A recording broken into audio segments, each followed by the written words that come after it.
इन्नल्लाह व मलाइकतहु युसल्लूना अलन नबी या अय्युहल्लज़ीना आमनू सल्लु अलैहि व सल्लिमू तस्लीमा।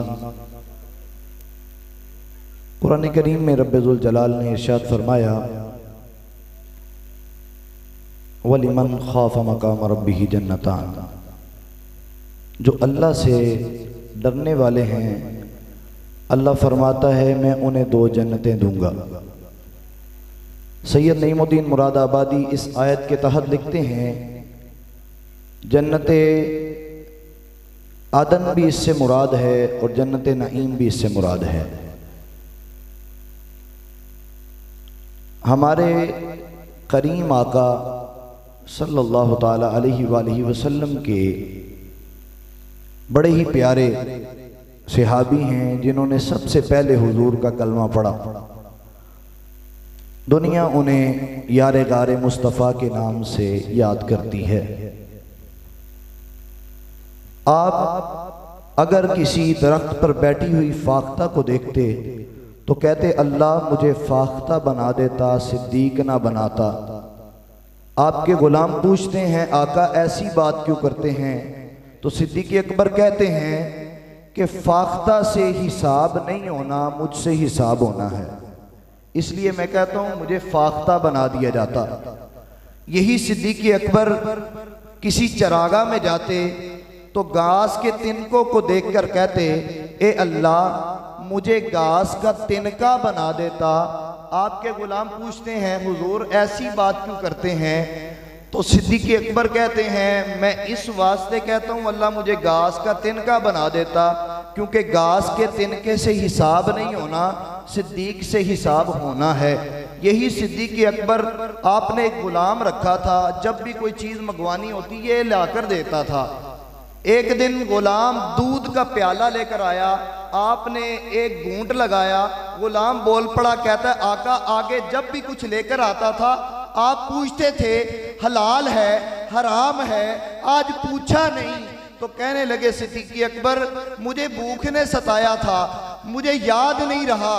तो सिद्दीक अकबर ने पूछा ए गुलाम ये दूध कहाँ से आया, कहता है ज़माने जाहिलियत की बात है, मैं मंतर करता था, यहूदियों का बच्चा बीमार पड़ गया, मैंने मंतर किया वो ठीक हो गया, उन्होंने मुझे रकम देनी थी, उस वक़्त उनके पास नहीं थी। आज मैं आपके लिए दूध लेने बाजार जा रहा था, वो मुझे मिले, उन्होंने वही रकम जो मुझे देनी थी मुझे दे दी, उन्हीं टकों से उन्हीं पैसों से मैं आपके लिए दूध ले आया। सिद्दीक अकबर ने जब ये बात सुनी कि हराम के पैसों से दूध आया है, आपकी आंखों में अश्क जारी हो गए, इतना रोए, आपकी दाढ़ी गीली हो गई, जमीन की मट्टी गीली हो गई। सिद्दीक अकबर का गुलाम कहता है हुजूर एक घूंट की बात है आप इतना रोते हैं, यहाँ काफिर यहाँ मुशरिकीन हजारों दराहिमों दनानीर हड़प कर जाते हैं, उन्हें कोई फिक्र नहीं होती। सिद्दीक अकबर कहते हैं गुलाम मुझे बताइए दूध बाहर कैसे आए। कहने लगे हुजूर पानी पिए। सिद्दीक के गुलाम के कहने पर आपने पानी पिया, आपका पेट फूल गया, कै आई, वो दूध बाहर आ गया।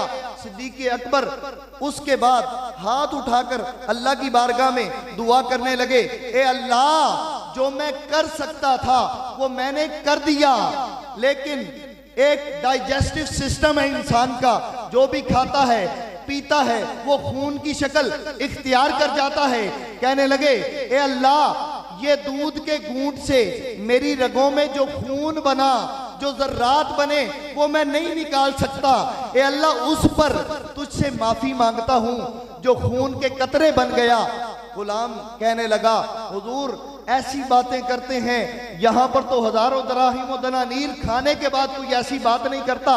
सिद्दीक अकबर कहते हैं उनकी नजर दराहिमो दनानीर पर है, मेरी नजर वह दुहा के मुखड़े वाले, वह लैल की जुल्फों वाले, हामीम के कुंडलों वाले, माजागल बसर के काजल वाले, यदुल्ला के गोरे गोरे हाथों वाले, वजहुल्ला के मुखड़े वाले, चांद को तोड़ के जोड़ने वाले, सूरज को मोड़ने वाले, गूंगों से बातें करवाने वाले, बेजुबानों को जुबान देने वाले, आका के मिंबर पर टिकी हुई है। हुजूर मिंबर पे बैठे हुए इरशाद फरमा रहे थे, हुजूर ने फरमाया जेड़ा बंदा हराम दा एक लुकमा खाएगा वो खान तो बाद उनका जिस्म पलेगा, बढ़ेगा, नशनुमा पाएगा। अल्लाह दी कसम है, हुजूर ने फरमाया जेड़ा बंदा हराम दा एक निवाला खाएगा ना, उनका जिस्म उनदे नाल जेड़ा पलेगा, बढ़ेगा, वो जहन्नम दी आगे ज्यादा जलाया जाएगा, ज्यादा जलाया जाएगा। आखिरी बात, हजरत ईसा अला नबी अलैहिस्सलाम का गुजर हुआ एक पत्थर के पास से। पत्थर को देखा, पत्थर बड़ा अजीब था, उसके दाएं से भी पानी, बाएं से भी पानी, दो नहरें जारी थी। हजरत ईसा ने पत्थर की जानिब देखा और सवाल किया है, पत्थर बता, ये दाएं जानिब से जो पानी बह रहा है, ये बाएं से बह रहा है, ये क्या माजरा है? तो पत्थर ने अल्लाह की बारगाह में अर्ज की है, अल्लाह तेरे सोने ने मेरे को सवाल किया, मैं जवाब देना चाहना, मैनू जुबान दे। पत्थर को अल्लाह ने जुबान दी। पत्थर बोल के कहता है, ए ईसा, ये जो दाईं जानिब से पानी बहता देखते हो, ये मेरी दाईं आंख रोती है, और जो बाईं जानिब से पानी बहता देखते हो, ये मेरी बाईं आंख रोती है। हजरत ईसा कहने लगे, तू तो पत्थर है, तुम तो पत्थर हो, तुम क्यों रोते हो? तो पत्थर बोल के कहता है वलीमन खाफ मकाम रब्बिही जन्नतान, कहता है मैं अल्लाह से डरता हूं। क्या कहता है? पत्थर होके की कहता है, मैं अल्लाह से डरता हूं। आज दूध में पानी मिलाने वाला नहीं डरता, आज माँ के आगे ऊंची आवाज से बोलने वाला नहीं डरता, आज बाप के आगे ऊंची आवाज से बोलने वाला नहीं डरता, आज नकल लगाने वाला नहीं डरता अल्लाह से। आज लिहाफ में मुंह दे के वो देखते हो, खालिक तो सब कुछ देख रहा है, मैं और आप नहीं डरते ना, वो पत्थर होके डरता है। हजरत ईसा कहने लगे, तू पत्थर होके इतना क्यों डरता है? तुझसे तो हिसाबो किताब भी नहीं होना। तो वो पत्थर बोल के कहने लगा, मैंने सुना है कि रब्बुल जलाल के महबूब ने इरशाद फरमाया कि जो बंदा भी अल्लाह के हबीब का कलमा पढ़ता है, अल्लाह के हबीब का कलमा पढ़ता है, अगर वो गुनाह करेगा तो वो दोज़ख में डाला जाएगा, वो गुनाह करेगा तो दोज़ख में डाला जाएगा। हुजूर ने फरमाया है, जहन्नम की लकड़ियां इंसान और पत्थर होंगे, जहन्नम की लकड़ियां इंसान और पत्थर होंगे। वो पत्थर बोल के कहता है, मैं अल्लाह से डरता हूं कहीं उन पत्थरों में मेरा नाम ना आ जाए जो जहन्नम की लकड़ियां बना दिए जाएंगे। अंदाज़े बयां गर्चे बहुत शौक नहीं है, शायद के उतर जाए तेरे दिल में मेरी बात। वाखिरु दावायान अल्हम्दुलिल्लाह।